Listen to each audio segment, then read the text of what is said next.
We live in a very complex environment. Complexity and dynamism and patterns are evident from satellite photographs, of videos. You can even see it outside your window. It's endlessly complex, but somehow familiar. But the patterns kind of repeat, but they never repeat exactly. It's a huge challenge to understand. The patterns that you see are there at all of the different scales, but you can't chop it into one little bit and say, oh, well, let me just make a smaller climate. I can't use the normal products of reductionism to get a smaller and smaller thing that I can study in a laboratory and say, oh, that's something I now understand. It's the whole or it's nothing. The different scales that give you these kinds of patterns range over an enormous range of magnitude, roughly 14 orders of magnitude, from the small microscopic particles that seed clouds to the size of the planet itself, from 10 to the minus 6 to 10 to the 8, 14 orders of spatial magnitude. In time, from milliseconds to millennia, again, around 14 orders of magnitude. What does that mean? Okay, well, if you think about how you can calculate these things, you can take what you can see. Okay, I'm going to chop it up into lots of little boxes. And that's the resolved physics, right? And if I think about a weather model, that spans about 5 orders of magnitude, from the planet to a few kilometers. And the time scale from a few minutes to 10 days, maybe a month. We're interested in more than that. We're interested in the climate. That's years, that's millennia. And we need to go to even smaller scales. The stuff that we can't resolve, the sub-scale processes, we need to approximate in some way. That is a huge challenge. Climate models in the 1990s took an even smaller chunk of that, only about 3 orders of magnitude. Climate models in the 2010s, kind of what we're working with now, 4 orders of magnitude. We have 14 to go, and we're increasing our capability of simulating those at about 1 extra order of magnitude every decade. 1 extra order of magnitude in space is 10,000 times more calculations. And we keep adding more things, more questions to these different models. So what does a climate model look like? This is an old climate model, admittedly. A punch card, a single line of Fortran code. We no longer use punch cards. We do still use Fortran. Newfangled ideas like C really haven't had a big impact on the climate modeling community. But how do we go about doing it? How do we go from that complexity that you saw to a line of code? We do it one piece at a time. This is a picture of sea ice taken flying over the Arctic. We can look at all of the different equations that go into making the ice grow or melt or change shape. We can look at the fluxes, we can look at the rate at which snow turns to ice, and we can code that. We can encapsulate that in code. These models are around 1 million lines of code at this point, and growing by tens of thousands of lines of code every year. So you can look at that piece, but you can look at the other pieces too. What happens when you have clouds? What happens when clouds form, when they dissipate, when they rain out? That's another piece. What happens when we have radiation coming from the sun, going through the atmosphere, being absorbed and reflected? We can code each of those very small pieces as well. There are other pieces. The winds changing the ocean currents. We can talk about the role of vegetation in transporting water from the soils back into the atmosphere. And each of these different elements we can encapsulate and put into a system. Each of those pieces ends up adding to the whole. And you get something like this. You get a beautiful representation of what's going on in the climate system, where each and every one of those emergent patterns that you can see, the swirls in the Southern Ocean, the tropical cyclone in the Gulf of Mexico, and there's 2 more that are going to pop up in the Pacific at any point now. Those rivers of atmospheric water, all of those are emergent properties that come from the interactions of all of those small-scale processes I mentioned. There's no code that says, do a wiggle in the Southern Ocean. There's no code that says, have 2 tropical cyclones that spin around each other. All of those things are emergent properties. This is all very good, this is all great, but what we really want to know is what happens to these emergent properties when we kick this system.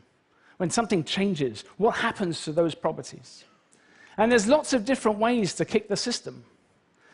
There are wobbles in the Earth's orbit over hundreds of thousands of years that change the climate.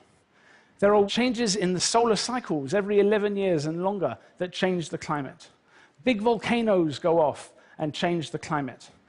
Changes in biomass burning, in smoke, in aerosol particles, all of those things change the climate.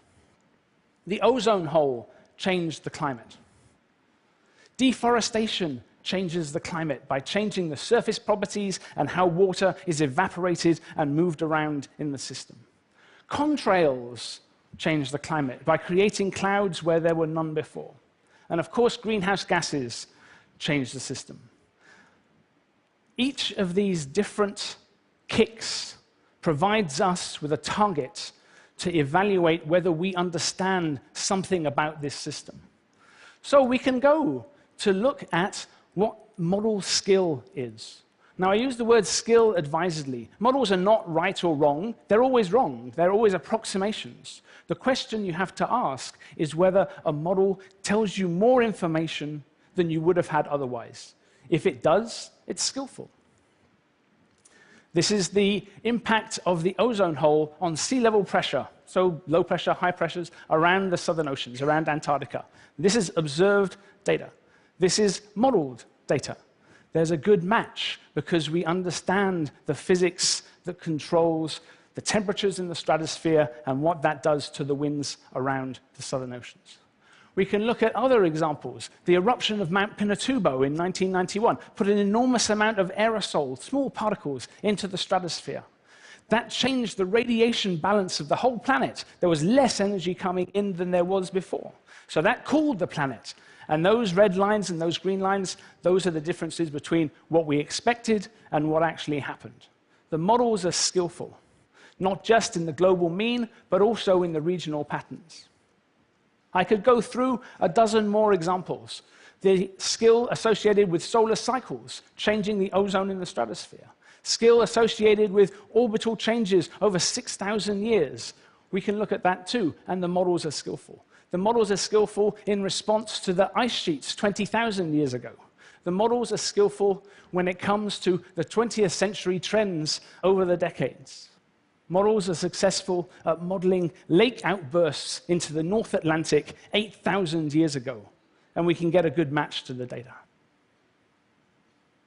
Each of these different targets, each of these different evaluations, leads us to add more scope to these models. It leads us to more and more complex situations that we can ask more and more interesting questions, like how does dust from the Sahara that you can see in the orange interact with tropical cyclones in the Atlantic?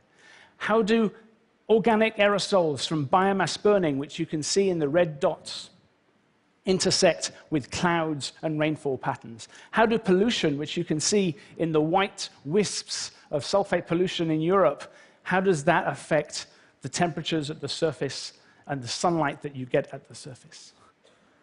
We can look at this across the world. We can look at the pollution from China.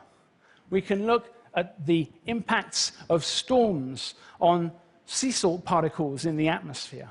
We can see the combination of all of these different things happening all at once. And we can ask much more interesting questions. How does air pollution and climate coexist? Can we change things that affect air pollution and climate at the same time? The answer is yes. So this is a history of the 20th century. The first one is the model.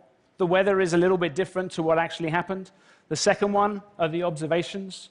And we're going through the 1930s. There's variability. There are things going on. But it's all kind of in the noise. As you get towards the 1970s, things are going to start to change. They're going to start to look more similar. And by the time you get to the 2000s, you're already seeing the patterns of global warming, both in the observations and in the model. We know what happened over the 20th century. right? We know that it's got warmer. We know where it's got warmer. And if you ask the models, why did that happen? And you say, OK, well, yes, basically it's because of the carbon dioxide we put into the atmosphere. We have a very good match up until the present day. But there's one key reason why we look at models, and that's because of this phrase here. Because if we had observations of the future, we obviously would trust them more than models, right? But unfortunately, observations of the future are not available at this time. So when we go out into the future, there's a difference. The future is unknown, the future is uncertain, and there are choices. Here are the choices that we have. We can do some work to mitigate the emissions of carbon dioxide into the atmosphere. That's the top one. We can do more work to really bring it down so that by the end of the century, it's not much more than it is now. Or we can just leave it to fate and just continue on with a business-as-usual type of attitude. The differences between these choices can't be answered by looking at models. There's a great phrase that Sherwood Rowland, who won the Nobel Prize for the chemistry that led to ozone depletion, when he was accepting his Nobel Prize, he asked his question: what is the use of having developed a science well enough to make predictions if, in the end, all we're willing to do is stand around and wait for them to come true? The models are skillful, but what we do with the information from those models is totally up to you. Thank you.